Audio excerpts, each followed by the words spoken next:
बिस्मिल्लाहिर्रहमानिर्रहीम। अस्सलाम वालेकुम वरहमतुल्लाहि वबरकातुहू। मैं ज़ुबैर ख़ान हूँ और आप मेरा वीलॉग देख रहे हैं।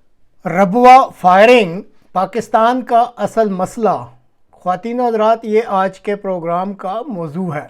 अगर किसी मुल्क के हुक्मरान आपसे ये कहते रहें कि वो दुनिया के बड़े तनाज़ात हल करने जा रहे हैं, आलमी सफारतकारी में किरदार अदा करने जा रहे हैं, ख़ित्ते में अमन कायम करने जा रहे हैं, तो आप इनसे पहला सवाल क्या पूछेंगे?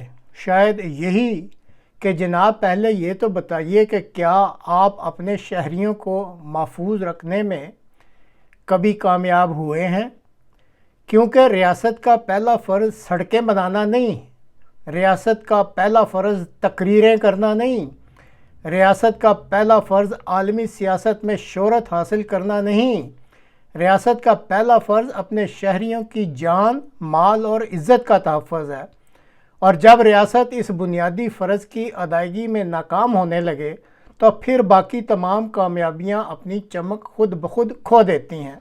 नाज़रीन, परसों जुमेरात की शाम को रब्वा के अक्सा चौक में पेश आने वाला फायरिंग का वाक़या सिर्फ़ 3 ज़ख्मी अफराद का मामला नहीं है। ये एक सवाल है, ये एक आईना है, यह पाकिस्तान के निज़ाम हुकूमत, निज़ाम इंसाफ और निज़ाम सलामती के सामने खड़ा एक बड़ा सवालिया निशान है। आखिर ऐसा क्यों है कि एक ऐसी जमात जिसका पूरा वजूद अमन, कानून की पाबंदी और अदम तशद्दुद के गिर्द घूमता है, उसके अफराद बार बार तशद्दुद का निशाना बनते रहते हैं?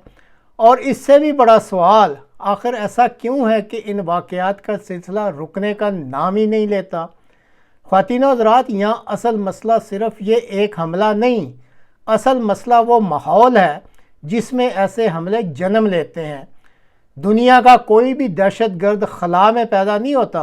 वो पहले नफ़रत के बीज बोता है, फिर तअस्सुब को परवान चढ़ाया जाता है, फिर मुखालिफ इंसानों को कमतर साबित किया जाता है और फिर एक दिन कोई शख्स बंदूक उठा लेता है। गोली चलाने वाला हाथ एक होता है, लेकिन इस हाथ के पीछे बरसों से बनने वाला जहन होता है। यही वजह है कि तरक्की याफ्ता ममालिक सिर्फ मुजरमों को गिरफ्तार नहीं करते, बल्कि नफ़रत पैदा करने वाले माहौल का भी सद्देबाब करते हैं। पाकिस्तान में कई दहाइयों से अहमदियों के ख़िलाफ़ नफ़रत पर मबनी मुहिम्मात चलाई जा रही हैं। कभी मसाजिद के ख़िलाफ़, कभी कब्रिस्तानों के ख़िलाफ़, कभी कब्रों के ख़िलाफ़, कभी इबादत के ख़िलाफ़, कभी मुलाजमतों के ख़िलाफ़, कभी कारोबार के ख़िलाफ़ और सबसे बढ़कर बुनियादी शहरी हकूक़ के ख़िलाफ़। सवाल ये है कि अगर माशरे में एक तबके को मुसलसल नफ़रत का निशाना बनाया जाए तो इसका मंतकी अंजाम क्या होगा? क्या नफ़रत के इस माहौल से अमन पैदा हो सकता है या फिर तशद्दुद के नए दरवाज़े ही खुलते रहेंगे? ख़वातीन और हज़रात, अब ज़रा हुक्मरानों की ज़िम्मेदारी पर बात करते हैं। आज पाकिस्तान में ताकत का असल मरकज़ कौन है, ये सवाल हर पाकिस्तानी जानता है। अगर रियासत इतनी ताकतवर है कि मुल्क के सियासी निज़ाम को कंट्रोल कर सकती है, अगर रियासत इतनी ताकतवर है कि मीडिया के बयानिए पर असरअंदाज हो सकती है, अगर रियासत इतनी ताकतवर है कि हज़ारों मील दूर जोग्राफियाई और सफारती मामलात पर राय दे सकती है, तो फिर वो अपने ही शहरियों को मजहबी नफ़रत के हमलों से महफूज रखने में क्यों कामयाब नहीं हो रही? ख़वातीन और हज़रात, ये सवाल पूछना बगावत नहीं, ये सवाल पूछना हर शहरी का हक़ है और इस सवाल का जवाब देना हर हुक्मरान की ज़िम्मेदारी भी है। पाकिस्तान के मसाइल की फहरिस्त बहुत तवील है। मईशत कमज़ोर, तालीम बहरान का शिकार है, सेहत का निज़ाम दबाव में है, हर सतह पर करप्शन के मुसलसल इल्ज़ामात हैं, मुअस्सर गवर्नेंस पर सवालात उठते हैं, सरमायाकार परेशान हैं, नौजवान जो हैं वो मायूस हो चुके हैं और दुनिया भर में पाकिस्तान का तशख़्ख़ुस शदीद दबाव का शिकार है। अब ऐसे वक्त में मुल्क की सबसे बड़ी ज़रूरत क्या है? क्या हमें नए दुश्मन तलाश करने की ज़रूरत है या अपने अंदर झांकने की ज़रूरत है? क्या हमें दुनिया को लेक्चर देने की ज़रूरत है या अपने मुआशरे की मरम्मत करने की ज़रूरत है? क्या हमें आलमी तनाज़ात में सलसी के ख्वाब देखने चाहिए या अपने शहरियों और गलियों में से खौफ ख़त्म करने की मसाई करनी चाहिए? ख़वातीन और हज़रात, तारीख़ का एक मुसल्लमा असूल है, कोई कौम बैरूनी दुश्मनों से पहले अंदरूनी बीमारियों से शिकस्त खाती है اور پاکستان کی سب سے خطرناک اندرونی بیماری شاید معاشی بحران بھی نہیں، شاید سیاسی عدم استحکام بھی نہیں، سب سے بڑی بیماری جو اندرونی ہے وہ عدم برداشت ہے۔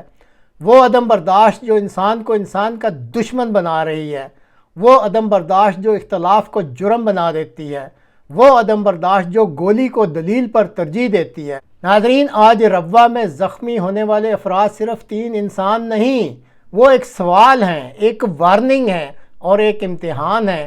امتحان اس بات کا کہ کیا پاکستان واقعی ایک ایسا ملک بننا چاہتا ہے جہاں قانون سب کے لیے برابر ہو، یا پھر ہم اسی راستے پر چلتے رہیں گے جہاں نفرت کے سوداگر طاقتور ہوتے جائیں اور امن کے داعی جو ہیں وہ غیر محفوظ ہوتے رہیں۔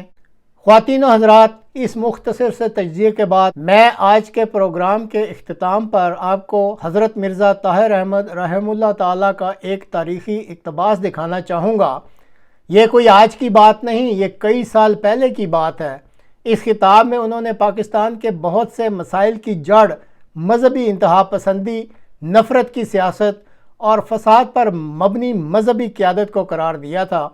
ویڈیو دیکھتے وقت خود سے صرف ایک سوال پوچھئے گا، کیا پاکستان کے حالات نے ان کے اس تجزیے کو غلط ثابت کیا ہے یا درست ثابت کیا ہے؟ فیصلہ آپ پر چھوڑتا ہوں، اس دلی دعا کے ساتھ کہ اللہ تعالیٰ پاکستان کے مقتدر حکمرانوں کو وقت کی نبض پہچاننے اور قوم و ملک کے لیے درست فیصلے کرنے کی توفیق دے دے، آمین۔ تو ناظرین، اب دیکھ لیجئے حضرت مرزا طاہر احمد رحمہ اللہ تعالیٰ کا یہ تاریخی اقتباس۔ میں قوم کو متنبع کرنا چاہتا ہوں دوبارہ کہ حضرت اقدس محمد مصطفیٰ صلی اللہ علیہ وآلہ وسلم کو مخاطب کر کے قرآن کریم نے جو کچھ فرمایا ہے یہ آپ کے ساتھ ہو رہا ہے اور مزید ہوگا۔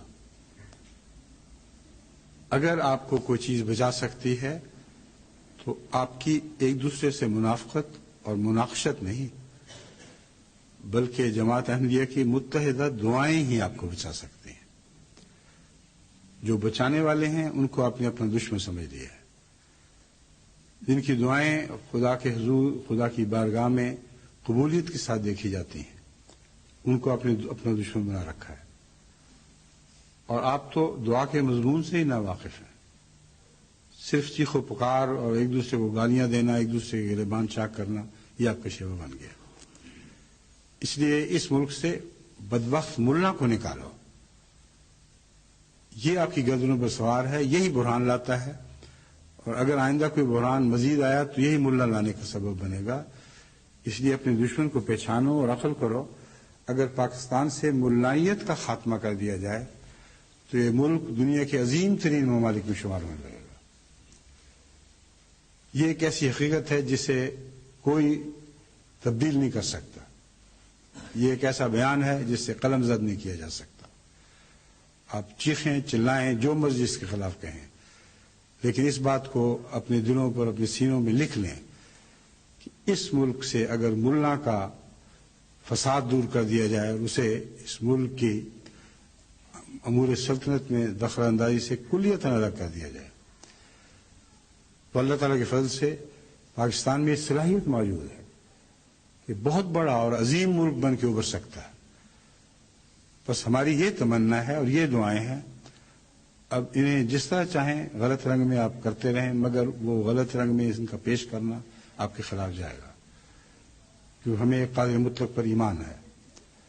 ہمیں یقین ہے کہ اللہ کی نصرت ہمارے ساتھ ہے اور ہمارے دل کی آہوں کو سنتا ہے اور تمہاری یاوہ گوئی کو سنتا ہے تو تمہارے خلاف رد عمل کے لیے سنتا ہے، تمہاری یاوہ گوئی کو خود تمہارے خلاف استعمال کرنے کے لیے تمہاری باتیں سنتا ہے۔